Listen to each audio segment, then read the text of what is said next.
નમસ્કાર સર્વ મિત્રોને એજ્યુ સફરના 22 મે 2021ના દિન વિશેષ વ્યક્તિ વિશેષના વિડીયોમાં આપ સર્વ મિત્રોનું હાર્દિક સ્વાગત। આપની ઉપસ્થિતિનો આનંદ અને આપનો પરિવાર ક્ષેમ કુશળ હશે એવી આશા સાથે આજના દિન વિશેષના વિડીયોની શરૂઆત કરીએ। આમ જોવા જઈએ તો એજ્યુ સફરનો આ દિન વિશેષનો વિડીયો કરંટ અફેરનો જ એક ભાગ છે, કારણ કે જે તે તારીખ સાથે સંલગ્ન કોઈ મહત્વના મહાનુભાવનો જન્મદિવસ હોય, કોઈ મહત્વના સાહિત્યકાર કે સંગીતકારનો જન્મદિવસ હોય એની વાત કરવામાં આવે છે, અને રાષ્ટ્રીય કે આંતરરાષ્ટ્રીય કક્ષાએ કોઈ મહત્વનો દિવસ ઉજવાતો હોય તો તેની પણ વાત આ દિન વિશેષના વિડીયોમાં કરવામાં આવે છે। એટલે આ દિન વિશેષના વિડીયો પણ સ્પર્ધાત્મક પરીક્ષાની દ્રષ્ટિએ ખાસ અગત્યના છે, તો આ વિડીયો તમે અંત સુધી નિહાળજો। આજે હું તમને ઉદાહરણ આપું કે આજે તારીખ થાય છે 22 મે 2021 અને આજે રાજારામ મોહન રાયનો જન્મદિવસ છે। અને રાજારામ મોહન રાય એટલે ભારતના ખ્યાતનામ સમાજ સુધારક, અને આ સમાજ સુધારકને ધ્યાનમાં રાખીને ભૂતકાળની પરીક્ષામાં 9 પ્રશ્નો પૂછાયેલા। વિચાર કરો કે ભૂતકાળની પરીક્ષામાં 9 વખત હાઇલાઇટ થયેલા છે રાજારામ મોહન રાય। એટલા માટે એજ્યુ સફરની ટીમે જુદા જુદા સંદર્ભ ગ્રંથોનો અભ્યાસ કર્યો અને એની અંદરથી રાજારામ મોહન રાય વિશે જે મહત્વની માહિતી પ્રાપ્ત થઈ એ તમામ માહિતી આજે આપવાનો પ્રયાસ કર્યો છે। એટલા માટે આ વિડીયો તમે અંત સુધી નિહાળજો અને અંતે વિડીયો કેવો લાગ્યો તે કમેન્ટ બોક્સમાં જરૂર બતાવજો। અને એક ગુજરાતી સાહિત્યકાર રમણલાલ જોશીનો પણ આજે જન્મદિવસ છે, અને એક આંતરરાષ્ટ્રીય કક્ષાએ દિવસ ઉજવાઈ રહ્યો છે, વિશ્વ જૈવ વિવિધતા દિવસ એટલે કે બાયોડાયવર્સિટી ડે। દર વર્ષે 22 મેના રોજ ઉજવાય છે અને દર વર્ષે તેની થીમ પણ નક્કી કરવામાં આવતી હોય છે। તો આ વર્ષની થીમ શું છે? We are part of the solution. તો આ મહત્વના દિવસની પણ વાત કરીશું।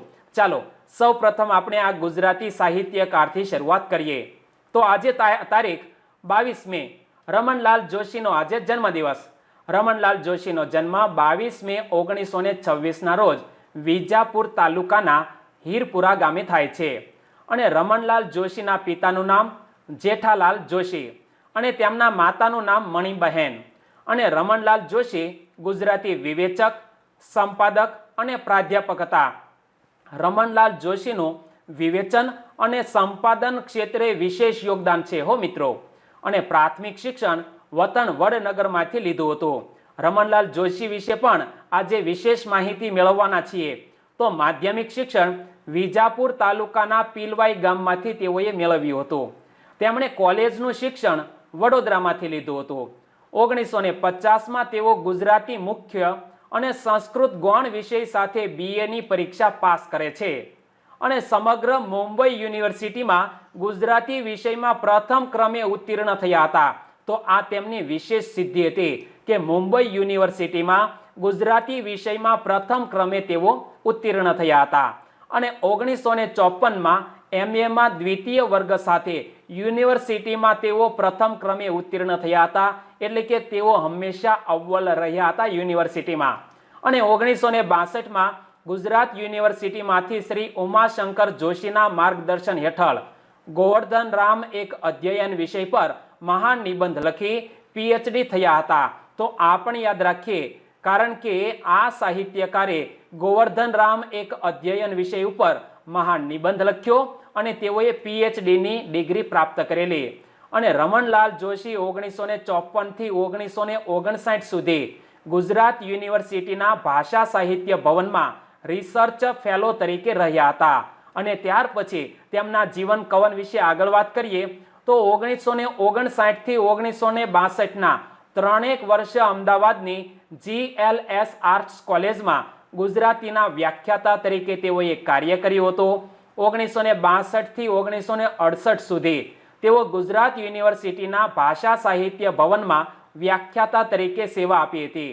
અને 1969માં તેઓ ગુજરાતી વિભાગમાં રીડર અને 1979માં પ્રોફેસર અને ગુજરાતી વિભાગના અધ્યક્ષ રહ્યા હતા। અને મારે તમને એક પ્રશ્ન પૂછવો છે કે ગુજરાત યુનિવર્સિટી અને ગુજરાત વિદ્યાપીઠ આ બંનેની સ્થાપના ક્યારે થઈ હતી અને કોણે તેની સ્થાપના કરેલી, એનો જવાબ નીચે કમેન્ટ બોક્સમાં લખજો। ત્યારબાદ રમણલાલ જોશીએ ભાષા ભવનના ડિરેક્ટર તરીકેની જવાબદારી પણ સંભાળી હતી.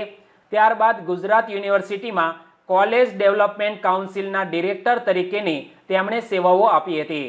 1988માં તેઓ યુનિવર્સિટી ગ્રાન્ટ્સ કમિશન તરફથી એમિરેટ્સ પ્રોફેસર તરીકે નિમાયા હતા. એટલે કે તેઓ યુજીસીમાં એમિરેટ્સ પ્રોફેસર તરીકે નિમાયા અને આ ઉપરાંત વિવિધ યુનિવર્સિટીઓની અભ્યાસ સમિતિઓ, એકેડેમિક કાઉન્સિલ, યુનિવર્સિટીના વાઇસ ચાન્સેલર્સ પસંદ કરવાની સર્ચ કમિટીઝ વગેરેમાં એમણે સક્રિય યોગદાન આપ્યું હતું. એટલે કે કોઈ પણ યુનિવર્સિટીના વાઇસ ચાન્સેલર્સ પસંદ કરવાના હોય તો એના માટે જે સર્ચ કમિટીઝ હતી તેના સભ્ય તરીકે પણ રમણલાલ જોશીએ યોગદાન આપેલું. રમણલાલ જોશી 1985માં ગુજરાતી અધ્યાપક સંઘના 36મા અધિવેશનમાં અધ્યક્ષ બન્યા હતા. 1984 થી 1988 દરમિયાન ગુજરાતી સાહિત્ય પરિષદના ઉપપ્રમુખ તરીકે રમણલાલ જોશી રહ્યા હતા અને 1986-87ના વર્ષોમાં ગુજરાતી સાહિત્ય અકાદમીના પ્રમુખ તરીકે પણ તેઓએ સેવા આપી હતી. ગુજરાતી સાહિત્યના ક્ષેત્રે ડોક્ટર રમણલાલ જોશીનું મુખ્ય પ્રદાન વિવેચન અને સંપાદન ક્ષેત્રે છે. મિત્રો, આ બાબત ખાસ યાદ રાખજો કે રમણલાલ જોશીનું મુખ્ય પ્રદાન ગુજરાતી સાહિત્ય ક્ષેત્રમાં વિવેચન અને સંપાદન ક્ષેત્રે છે.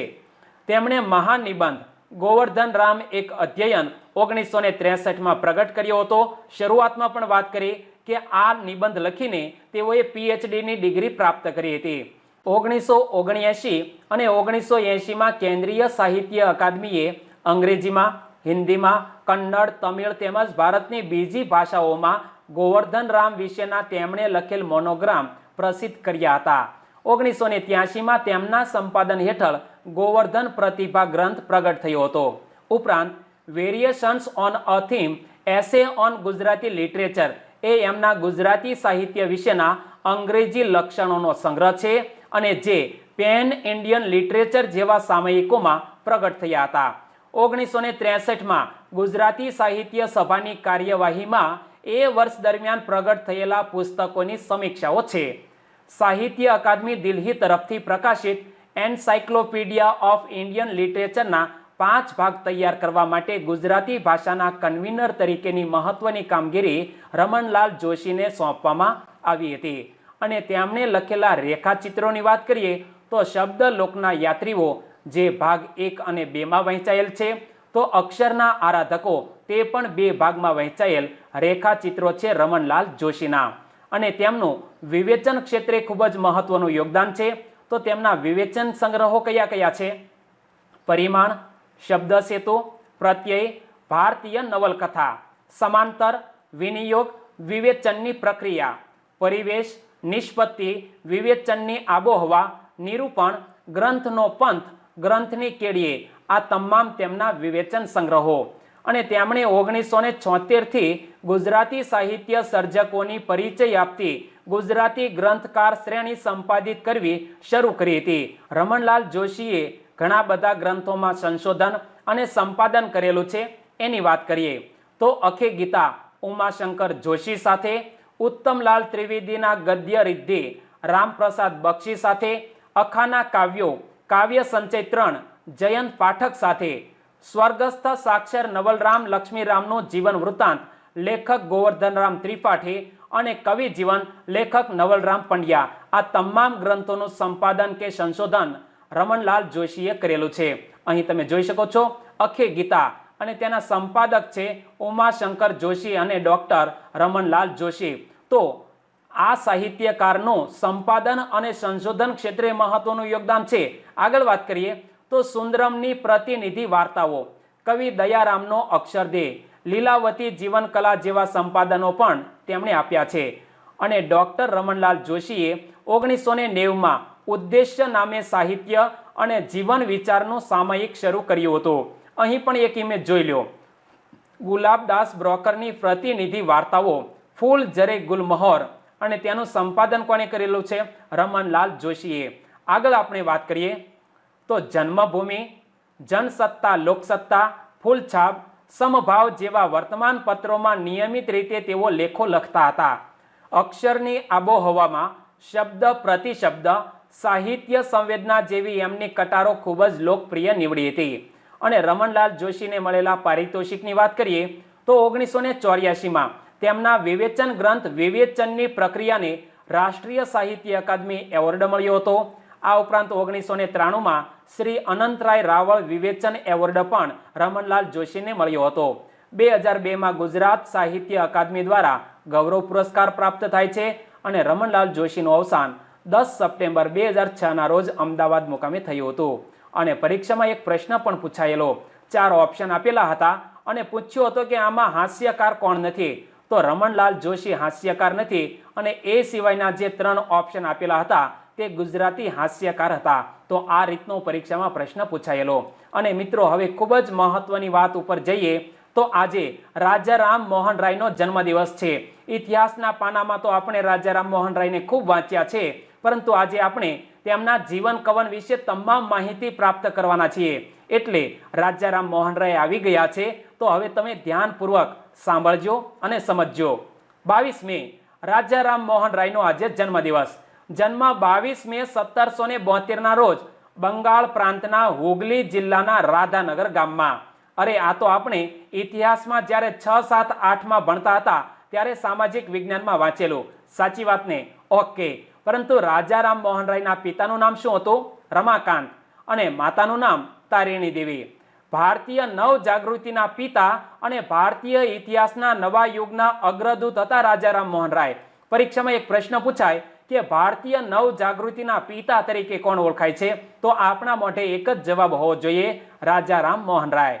1831-32ના અરસામાં તત્કાલીન દિલ્હીના શાસક અકબર બીજાએ ઈસ્ટ ઇન્ડિયા કંપની દ્વારા જે મહેનતાણું આપવામાં આવતું હતું તે અંગે પોતાને પડતી મુશ્કેલીઓને ગ્રેટ બ્રિટનના રાજા સમક્ષ રજૂ કરવા માટે બાદશાહે રાજા રામ મોહન રાયને બ્રિટન જવા વિનંતી કરી હતી. અને આ માટે તેમણે રામ મોહન રાયને રાજાનો ખિતાબ આપ્યો હતો. મિત્રો આ પણ એક પરીક્ષામાં માટે ખાસ અગત્યની વાત કે રામ મોહન રાયને રાજાનો ખિતાબ કોણે આપ્યો હતો? દિલ્હીના શાસક અકબર બીજાએ.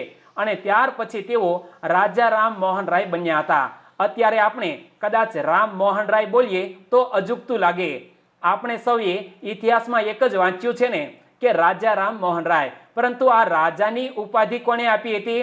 તો કે દિલ્હીના શાસક અકબર બીજાએ. ક્લિયર? ઓકે. તો તે સમયથી રામ મોહન રાય રાજા રામ મોહન રાય તરીકે ઓળખાવા લાગ્યા. એટલે હવે આપણે જ્યાં પણ શબ્દ આવશે ત્યાં રાજા રામ મોહન રાય બોલીશું. 12 વર્ષની વયે અરબી અને ફારસી ભાષાઓનું શિક્ષણ મેળવવા રાજા રામ મોહન રાય પટણા ગયા હતા. અને 16મા વર્ષે કાશી જઈ પ્રાચીન વિદ્યાનું રહસ્ય સમજવા માટે 4 વર્ષ સંસ્કૃત ભાષાનો અભ્યાસ કર્યો હતો. તે વર્ષે તેમનામાં મૂર્તિ પૂજા વિશે તિરસ્કાર જાગતા તેઓ પિતાના ગુસ્સાનો ભોગ બન્યા હતા અને પિતા સાથે ઝઘડો કરી અને તેઓ ઘર છોડીને ચાલ્યા ગયા હતા. અને પરિણામે તેમણે ગૃહ ત્યાગ કર્યો અને તિબેટ સુધી પ્રવાસ કર્યો હતો. ત્યાં તેમણે બૌદ્ધ ધર્મનું જ્ઞાન પ્રાપ્ત કર્યું હતું. 20 વર્ષની ઉંમરે પિતાના આગ્રહથી ઘેર પાછા આવેલા રાજા રામ મોહન રાય અંગ્રેજી ભાષાનું શિક્ષણ લેવાનું હવે શરૂ કરે છે. 25 વર્ષની વયે તે અભ્યાસ પૂરો કર્યો અને ત્યાર પછી 40 વર્ષની વય સુધી સરકારી નોકરી કરી કોલકાતામાં તેઓ નિવાસ કરે છે. તો જુઓ તો ખરા, જુદા જુદા ધર્મોનું અધ્યયન કરે છે, જુદી જુદી ભાષાઓ શીખે છે, એટલે કે તેઓ ઘણી બધી ભાષાઓના જાણકાર હતા. 1815માં કોલકાતામાં કાયમી વસવાટ કર્યા પછી ખ્રિસ્તી ધર્મના મૂળ સ્ત્રોતોનો અભ્યાસ કરવા માટે તેમણે હિબ્રુ, ગ્રીક તથા લેટિન ભાષાઓનું જ્ઞાન મેળવ્યું હતું. આપણને ફક્ત અંગ્રેજી ભાષાનું જ્ઞાન મેળવવું હોય તો પણ મુશ્કેલ ભર્યું લાગે છે. આમ છતાં રાજા રામ મોહન રાય 6 થી 7 ભાષાઓમાં નિપુણ હતા. એમાં પણ હિબ્રુ, ગ્રીક, લેટિન, ફારસી, અરબી અને હિન્દી અંગ્રેજી તો ખરી જ તે. આધુનિક પશ્ચિમી રાજકીય ચિંતનના ઇતિહાસનો પ્રારંભ એરિસ્ટોટલથી થાય છે. તેવી જ રીતે આધુનિક ભારતીય રાજકીય ચિંતનની શરૂઆત રાજા રામ મોહન રાયથી થાય છે.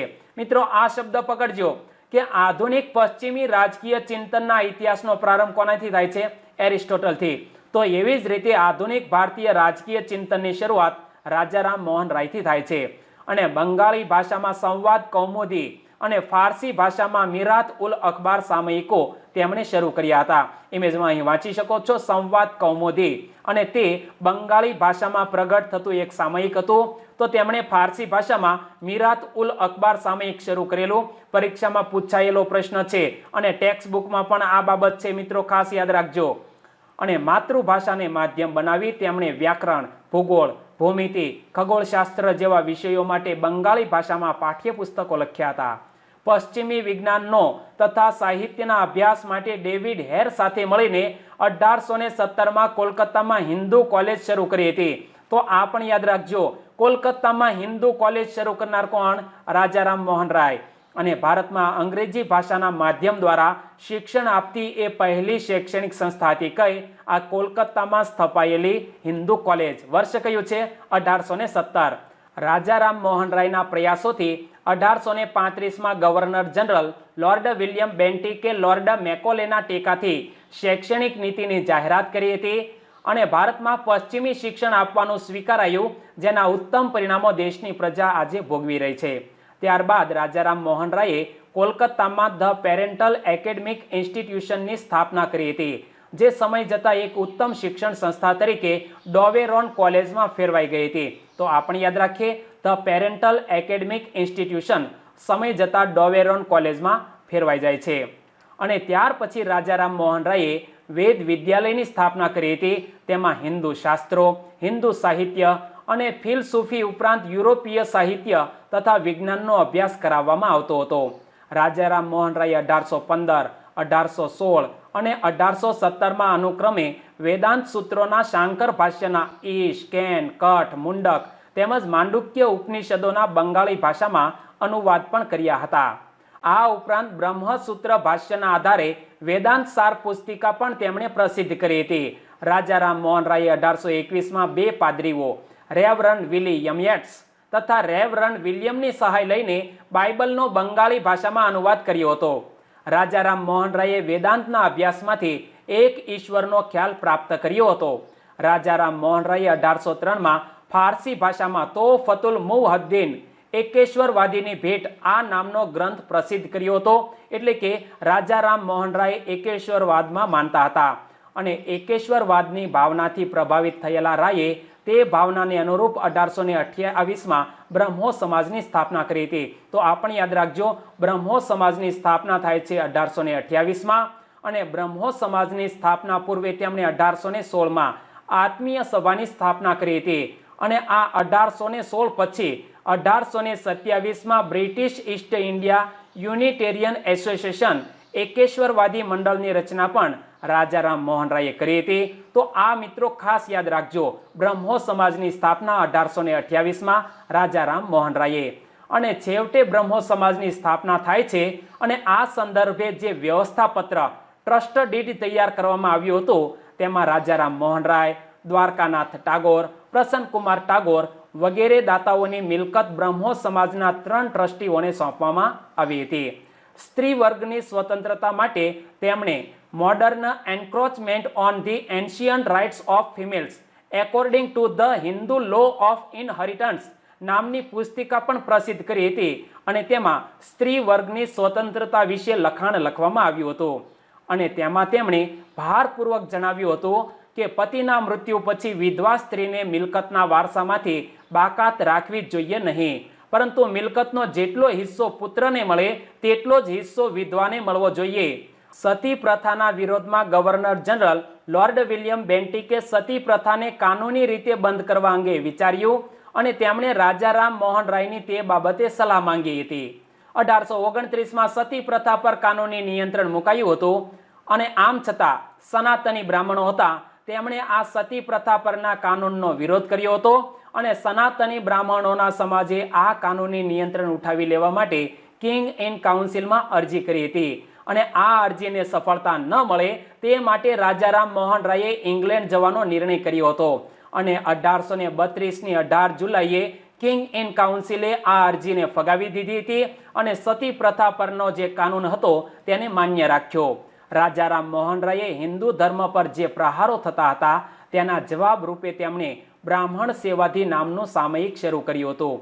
અખબારોની ભૂમિકાથી ચિંતિત બનેલ કાર્યકારી ગવર્નર જ્હોન આદમે 1823માં અખબાર સ્વાતંત્ર્યને નિયંત્રિત કર્યું હતું અને અખબારની સ્વતંત્રતા ઉપર તેમણે કાપ મૂક્યો હતો. આંગ્લ કવિ જ્હોન મિલ્ટને ઇંગ્લેન્ડમાં અખબાર સ્વાતંત્ર્યની હિમાયત માટે એરિયોપેજિટિકા નામનો ગ્રંથ પ્રસિદ્ધ કર્યો હતો અને છેવટે 1835માં ગવર્નર જનરલ સર ચાર્લ્સ મેટકાફે અખબાર પરના નિયંત્રણને દૂર કર્યા હતા. તો આ મિત્રો ખાસ યાદ રાખજો કે અખબાર પરના નિયંત્રણ દૂર કરનાર ગવર્નર જનરલ કોણ? તો આપણો જવાબ હોવો જોઈએ સર ચાર્લ્સ મેટકાફ. અને ત્યાર પછી મિત્રો આપણે આગળ વાત કરીએ તો 1827માં બ્રિટિશ પાર્લામેન્ટે જ્યુરીને લગતો કાયદો પસાર કર્યો હતો. આ કાયદો ભેદભાવ ભરી નીતિને વરેલો હોવાથી રાયે તેનો ઉગ્ર વિરોધ કર્યો હતો અને તેમાં તેઓ સફળ પણ થયા હતા. આ કાયદામાં જસ્ટિસ ઓફ પીસ તરીકે હિન્દીઓની નિમણૂક કરવા પ્રબંધ કરવામાં આવ્યો હતો અને રાજારામ મોહન રાયે બંદી પ્રત્યક્ષીકરણ એટલે કે હેબિયસ કોર્પ્સનો આદેશ ન્યાયાધીશો આપી શકે તેવી હિમાયત કરી હતી. મિત્રો આપણે બંધારણમાં જે રીટ દાખલ કરવામાં આવે છે એમાં એક છે બંદી પ્રત્યક્ષીકરણ, જેનું નામ છે હેબિયસ કોર્પ્સ. તો મારે તમને એક પ્રશ્ન પૂછવો છે કે બંધારણમાં કેટલા પ્રકારની રીટ છે? એનો જવાબ નીચે કમેન્ટ બોક્સમાં લખજો.